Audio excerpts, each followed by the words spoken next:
Today on Locked On A's, we're talking about Billy Beane's new role with the Oakland A's and also David Forst's new role with the Oakland A's and what that means for the Oakland A's. I got some questions. I'm gonna let you guys know what they are, but I got lots of questions. We're gonna try and come to a conclusion today, and then a little bit later we're gonna be talking about the guys that the A's non-tendered on Friday. There's three of them. You're gonna know at least one of their names, hopefully. So let's get into it, you guys. How's it going, A's fans, and welcome to episode 494 of the Locked On A's podcast, part of the Locked On Podcast Network, your team every day. I'm your host, noted baseball fan, Jason Burke, and thank you so much for making Locked On A's your first listen of the day. We are free and available on all platforms, including on YouTube. So go over there, subscribe to the channel, leave us a comment, leave us a little thumbs up. That helps. So go do those things, and also make sure to follow us on social media, on Twitter, because that's still alive, at Locked On A's, and also on Instagram, which may become the new outlet for all of the thoughts. So get ready for the backup plan at Locked On A's on Twitter as well. I'm also at @JasonB on Twitter, and if you're on Mastodon, I'm at Burke. So there's that backup plans. And then also make sure to follow us, the blog that I have over at, it's affiliated with Sports Illustrated. It's an A's blog. It's called Inside the A's.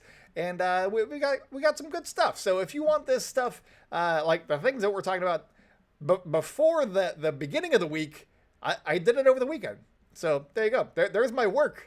It's on Inside the A's. So go check that out and follow us over at Inside the A's on Twitter and on Facebook. But let's talk a little bit about Billy Beane and his new role, because I don't know necessarily what it is. I know what they said that it is, but I feel like there's more at play here, and we're going to find out what he's actually doing as time elapses. But for right now, interested.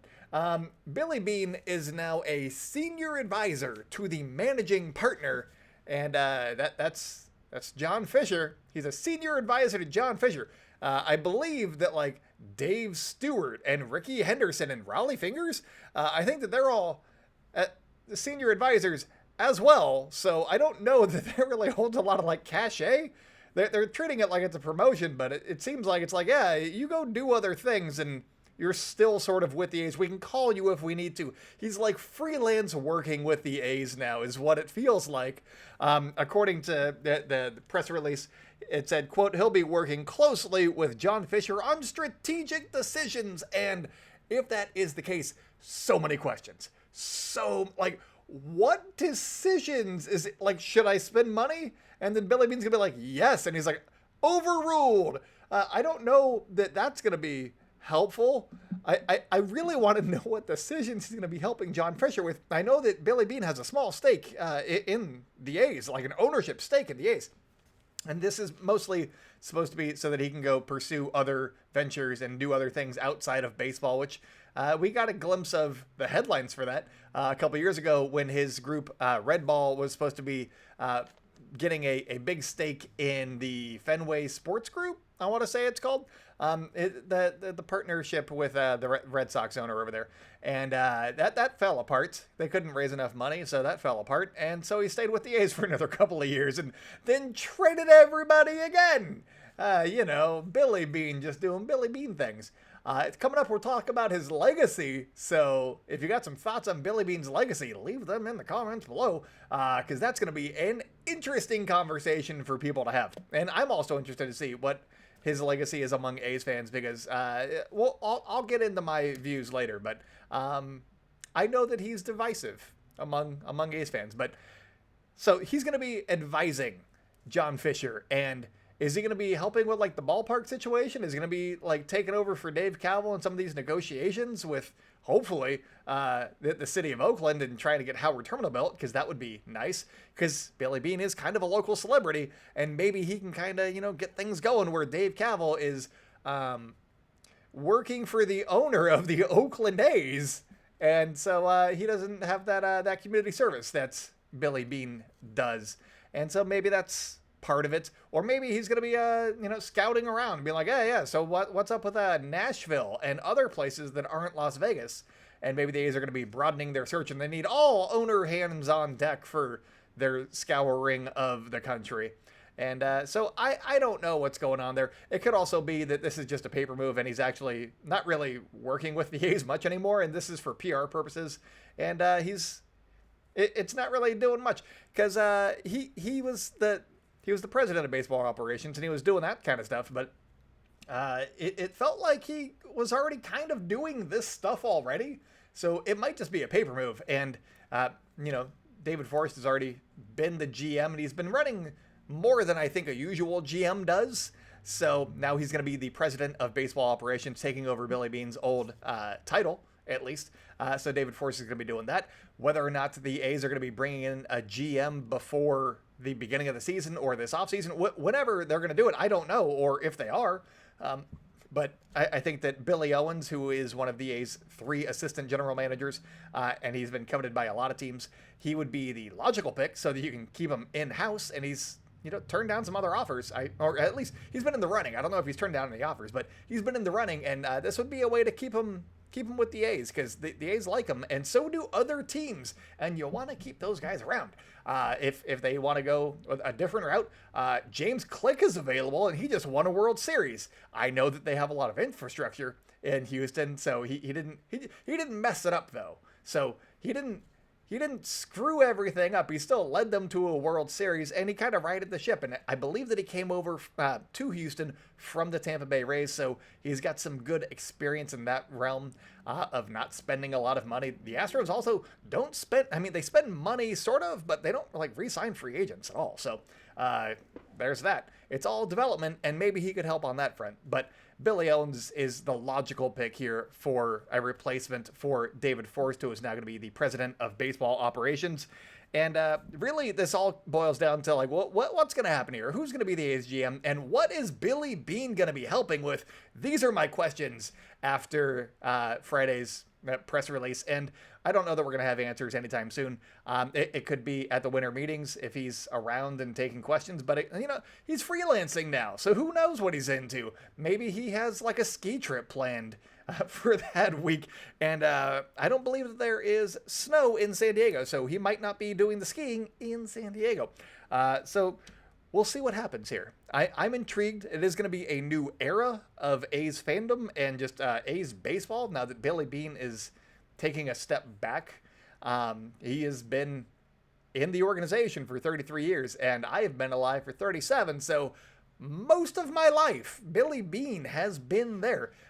We unfortunately lost Ray Fosse last offseason. That's obviously a much worse circumstance, but now Billy Beane, and that's a lot of our A's fandom right there, is those two guys. Because we haven't had a lot of faces of the franchise, so those two guys had been around for a long time, and now we don't get to see them as much, and that stinks. But yeah, so we'll see what happens there. Also, I'm not trying to equate Ray Fosse's passing to Billy Beane stepping away and having a different role. That's not fair, but it's similar in the fact that they had been very big in the A's public face for so many years, and that is what we got to see for so long. So that is that, and we're gonna talk about Billy Beane's legacy coming up here in just a second, so stay locked in, you guys. BetOnline is your #1 source for betting sports info, stats, news, and analysis. Get the latest odds and trends for every professional and amateur league out there, from football and football to basketball to soccer to esports. They've got it all over at betonline.net.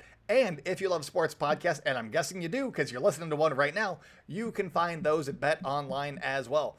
They are the fastest and easiest way to get your betting fix. And I don't know if you guys saw, but the World Cup, the biggest event in the world, started on Sunday. So, one, watch it. It's super fun. And two, they got some stuff over at BetOnline for you guys if you want to dabble. Go ahead and dabble. Also, FIFA, not a great organization, so be careful with your dabbling. Head to the website today or use your mobile device to learn more, because BetOnline is where the game starts. Welcome back to the Locked On A's podcast. If you guys are enjoying the show, make sure to subscribe wherever you like to hear podcasts. We're on YouTube. Go watch this happen on video. Yeah. Also, make sure to subscribe to the podcast wherever else you like to hear podcasts. Follow us on social media at Locked On A's on Twitter and Instagram. I'm at by Jason B on Twitter. You can also follow Inside the A's for more A's news and analysis than you get here. Because I get 30 minutes, but I can have as long as I want to just write a little thing over there. So go follow Inside the A's on Twitter and on Facebook at Inside the A's. And also, thank you guys so much for making Locked On A's your first listen of the day.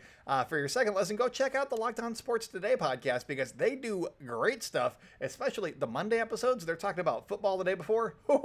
Catch up and here's some hot takes, you guys. Monday episodes, great episodes. Go check them out because today's Monday and go have some fun. But let's talk about Billy Beane's legacy with the Oakland A's. As I mentioned, he had been with the organization as a player and then later in the front office and scouting and doing all that stuff for 33 years. That is so long to stay at one friggin' job. Granted, he's had some promotions, but holy crap, long time. He's going to be a divisive character in A's fandom and how he is perceived among A's fans. But on the one hand, you got the A's, they made the postseason under his watch 11 times in 23 seasons. And this is only dating back to the year 2000. So 11 times in 23 seasons. But they also haven't had that many deep runs in the playoffs either. They've won, I believe, 2 playoff series. And one of those was in 2020, the shortened season, against the White Sox. And then the other one was in 2006. And then they got swept in the ALCS. So that stinks. So one of them, they won a wild card series and got to the ALDS and then lost badly to the Houston Astros. So there's that. But then also, would the A's have had a better run with somebody else at the helm? Because the ownership group is the one that's determining how much he can spend, and he's trying to make a competitive team with whatever he's given to spend, and he's doing his best. So there's that.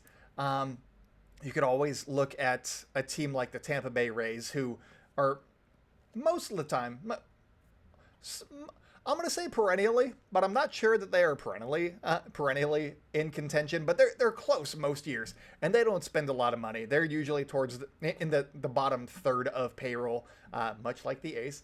And you could look at them and be like, well, how come they can do it, but we can't?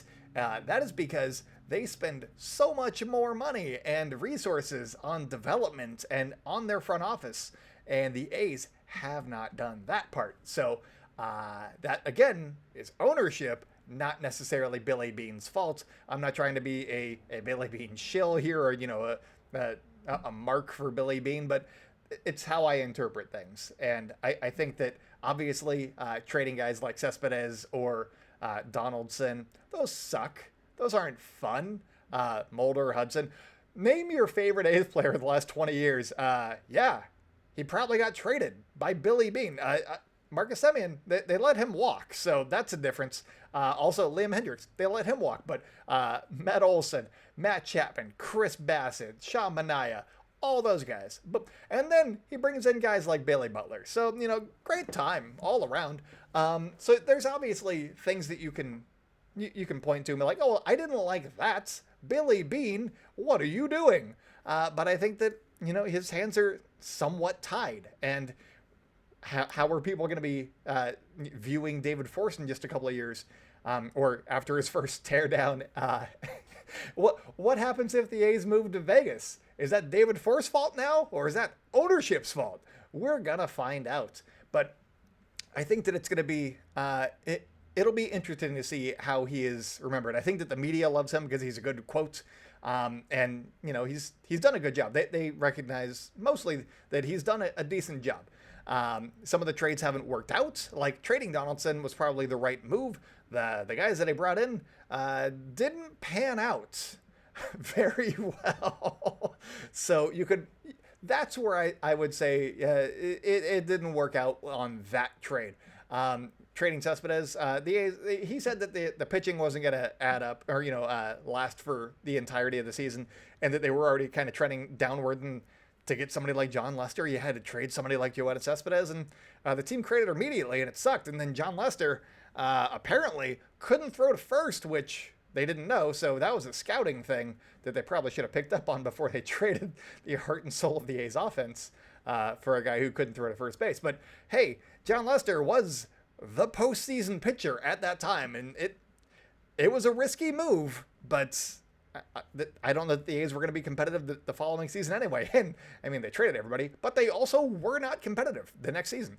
So there's a lot of damned if you do, damned if you don't with Billy Beane's tenure, and I'm more optimistic. I like to give him the benefit of the doubt. I saw Moneyball, great movie, honestly, one of the best baseball movies of all time, and I'm saying that as a fully biased A's fan. But I like Moneyball, and I don't get that movie without Billy Beane doing his thing. And he changed the game, I think. So from a broader, like a national perspective, I think that he'll be revered a little bit more. He's still doing talks and stuff on the national circuit, doing speakings,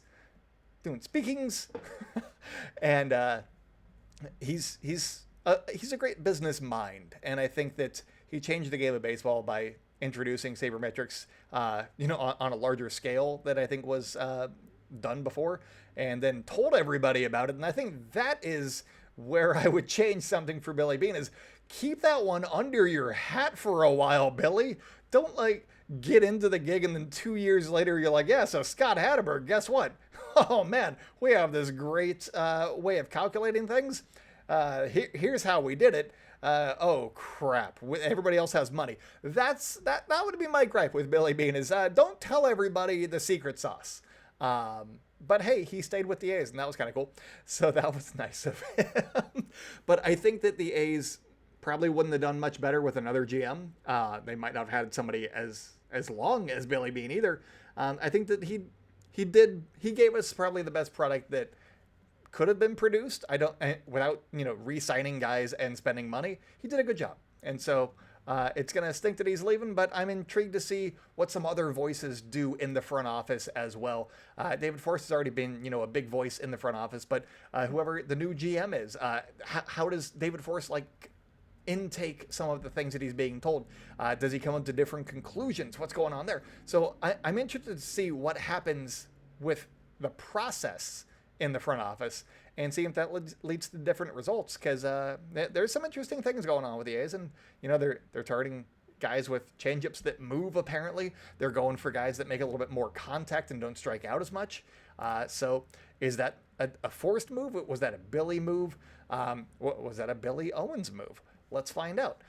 So I'm intrigued to see what happens with the A's moving forward, but I gotta give my claps for Billy Beane, because he did a good job. And just don't move the team, Billy. I know that you're advising John Fisher now, but don't move the team, Billy. But really, though, let me know down below what you think of Billy Beane's tenure, and your best and worst moments of Billy Beane's tenure down in the comments below on YouTube. But coming up, we're talking about the 3 guys that the A's non-tendered. So that'll be fun. It's not going to... We're going to talk about it anyway. Let's talk about it. If you've thought about securing your home with home security, but you've been putting it off, you'll want to listen up. Right now, Locked On A's listeners can order the #1 rated Simply Safe home security system for 50% off. This is their biggest offer of the year, and you won't want to miss it. And why don't you want to miss it? It's because Simply Safe was named the best home security system of 2022 by U.S. News and World Report for the 3rd year in a row. That is some quality awards that they're getting over there. And they've done it 3 years in a row now. In an emergency, 24/7 professional monitoring agents use Fast Protect technology exclusively from Simply Safe to capture critical evidence and verify that the threat is real, so you can get priority police response. If you want some of that action, all you got to do is take some action, and don't miss your chance to save big on the only security system that I recommend, and that is that you can get 50% off of any new Simply Safe system at simplysafe.com/LockedOnMLB today. This is their biggest discount of the year, so do not wait. That's simplysafe.com/LockedOnMLB. There's no safe like a Simply Safe. Welcome back to the Locked On A's podcast. If you guys are enjoying the show, make sure to subscribe wherever you like to hear podcasts. Follow us on social media at Locked On A's on Twitter and Instagram. I'm at @JasonB on Twitter. Also, make sure to subscribe to our YouTube channel over on YouTube at Locked On A's over there, and follow Inside the A's on Twitter and on Instagram for all of your latest A's content. But let's talk about the three guys that the A's non-tendered on Friday at the deadline. It was reliever Deolis Guerra, who did not pitch in 2022, Jared Koenig, who did pitch, and then I wanted to say Jarek McKinnon.